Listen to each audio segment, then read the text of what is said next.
What up, what up, what up, what up, what up? It's your boy, Young Leaky, stepping in for the check-in. How y'all doing today, man? I wanted to show some love on this December 31st, 2020 and share some gems and some strategies that I'm going to be using in the next chapter. So this video is going out to all my creators, all my micro-influencers, anyone who is actively putting out content and building a brand. Check out the waterfalls though. You know what I'm saying? We giving y'all the vibes in these videos, man. So if you're a creator, if you're someone who's putting out content, trying to build a brand, trying to build a business, this video is going to be for you. So this is one thing that hit me last night when I was doing a work session. I realized, like, I was responding to some comments and, like, you know, I got some love from like some really close friends. I was like, man, I really appreciate y'all for supporting the content. And I was like, you know what? One key content strategy that you can use to set yourself apart and to just focus your efforts is create for the 1%.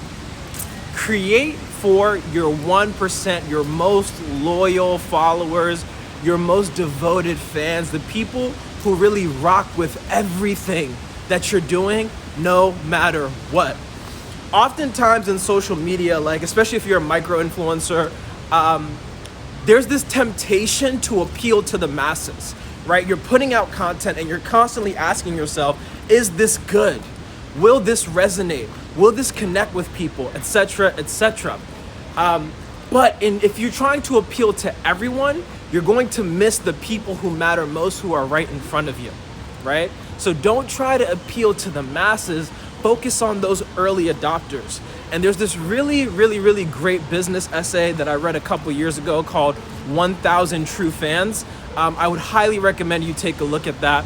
But essentially what it talks about is that you actually only need 1,000 true fans to build a business online, right? You don't need to be the next Gymshark, the next Fashion Nova, the next Pretty Little Things, whatever. You only need 1,000 true fans. Because if you get 1,000 people who love you so much and connect with you so much that no matter what you put out, they'll support it. If you get 1,000 people to invest $100 into you every year, which is not a lot of money, right? There's a lot of $100 products you could sell. All you need to do is find 1,000 people who would resonate with that, and then boom, you're good. 1,000 people, $100 a year, it's $100,000 a year business just like that. And so that goes to show you that if you have 1,000 true fans who really rock with you, you can set yourself up forever, right? And so that same kind of doctrine is reflected in another book that I really love, which is Start With Why by Simon Sinek. And in this book, he talks about the law of diffusion of innovation. So the way that innovation works is it starts with the early adopters. Well, actually, it starts with the innovators, who are 2.5% of the population. So if you're a creator, if you're someone who's putting out content, you are part of the 2.5% of the population. And then from the innovators who are creating, who are putting stuff out, it goes into the early adopters, which is about 13.5% of the population, right? And those early adopters are the people who love trying out new technologies. They're the people who pride themselves on being at the forefront, for being trendsetters, for being people who are creative and who are inquisitive, right? So those are the types of people who, when the iPhone dropped for the first time, they were standing in line for 5, 6, 7 hours waiting for the iPhone to drop because they're early adopters. And we're talking about the very first iPhone here, right? And then from the early adopters, it goes into the early majority, which is like your first kind of taste of the mass market. From the early majority, it then goes into the late majority. And the late majority and the early majority, that's about like, I think it's like 30 to 60% of the population.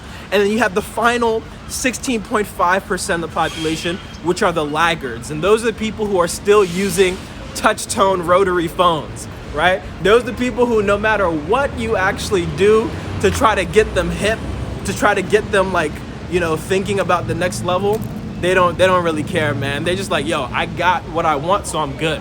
And so that's the way innovation actually travels through society. It goes from that those true fans, those 1,000 true fans, those early adopters, and then it cascades through the early majority, late majority, and then the laggards are gonna be behind at the end, right? And so when you understand that concept, you realize that like, wait, we're all at different points of the process depending on what the product is. Like for some products, you may be an early adopter. For other products, you may be a majority person. For other products still, you may be a laggard, right? Like we all end up at different points of the process. But the key is, if you want to actually get to the majority, you don't want to focus on starting by trying to create something that has that mass appeal. Instead, you want to focus on those early adopters, those people who really ride for you, and keep serving them, keep adding value for them, because they're going to set off that flywheel that's going to help you get to the next level. Okay, so always think about how can you focus in on that 1% of people who love what you do so much, right? Because when people have those feelings, they're going to be inclined to tell a friend, they're going to be inclined to share, they're going to be inclined to, you know, continue to help you grow, right? So if you're creating content, you're putting stuff out, don't try to focus on how do I get the most likes, how do I get the most mass appeal. Instead, focus on, all right, I know I got, you know, maybe 10 people who really rock with everything that I'm doing, heavy. So let me focus on creating for those 10 people. Let me focus on putting stuff out for the 10 people who really love what I do no matter what. Because if you do that, those 10 people are gonna slowly start to grow. It's gonna grow to 12. Then it's gonna go to 14. Then you might lose some people, it goes back to 10. And then you keep pushing stuff out. You keep trying to add value. You keep trying to make your content better. You keep trying to serve them more. And then that 10 is gonna expand. People are gonna share because people love being a part of communities. So they'll go from, you know, yo, I really love this creator, you should check out their page. They'll reshare it on their story, and then they'll help you get more exposure and more distribution, which is gonna help you go from having that early majority of people to having those early adopters to actually having that mass market appeal. So a key thing to remember as we go into 2021 is how can you focus in on the most loyal members of your tribe? And it's crazy because, you know, I make these videos and you see the data when you see like the insights, right? And so the overwhelming majority of people, they only watch the beginning and then it cascades, and like very few people only watch to the end. But as someone who works in advertising, I actually know that this is the standard for most advertisements and most videos that are ever put out on the internet. When you actually see something that's logged as a view, they're actually using 3-second views to determine if something's a view or not, right? So if they're saying you got 100 views, that means 100 people watch for at least 3 seconds, right? So I make these long videos. I know that most people don't watch to the end, but there's a small amount of people who do, and the people who do, they really appreciate it. And that's the stuff that touches my heart the most. I'm like, man, like what I'm doing actually means something. And so like, you know, I was getting some feedback from, you know, my mom, my sister. They're like, Malik, your videos are too long. Nobody wants to watch the long videos. You know, oh, people have short attention spans, etc. I'm like, I know the videos are long, but it's by design. I'm working on something. I'm documenting. I'm doing something that's free, and I love it. And I'm creating for me as well. But just today, right before I was gonna make this video, I got a call from one of my homies, Murtala. So shout out Murtala. He's based out of New York, dope data science, analytics genius. I got a call from him and he's like, yo bro, I was just watching your video yesterday and I was watching it. I watched the whole thing, all 44 minutes. And I was like, yo, this is really valuable information. So he wanted to reach out and show love. And I'm like, wow. Right as I'm about to go create a video about focusing on your 1% of people who love you and who appreciate you and loving them back, I get a call from the homie who's like, yo, I actually watched the whole thing, bruh. That whole long ass video, bruh. Right? And so those are the types of moments that just remind me that it's like, okay, bro, double down on the early adopters. Double down on the members of the tribe who already see the vision.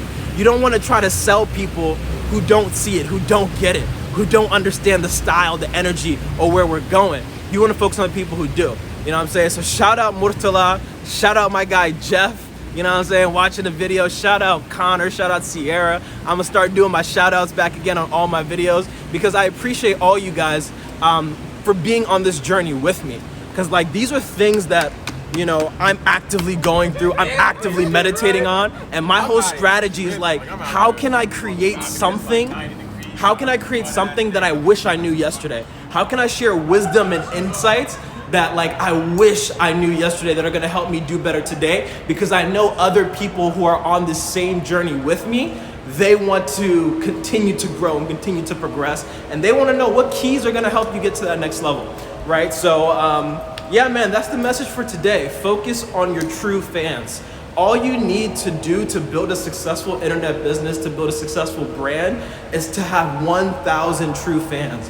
1,000 members of your community, of your tribe, who truly resonate with your message, who understand your why. If you haven't seen that essay yet, I highly recommend you check it out. Check out Start With Why by Simon Sinek, one of the most popular TED Talks, especially in its heyday. That'll teach you a lot about how do you focus in on your cause and on your wisdom. Yeah, man, that's all we got for today. 1,000 true fans, focus in, create for the 1%, create for the people who already love you and who already support you, and love them back with your content. And sooner than later, things are going to start to bubble and expand. That's the message for today.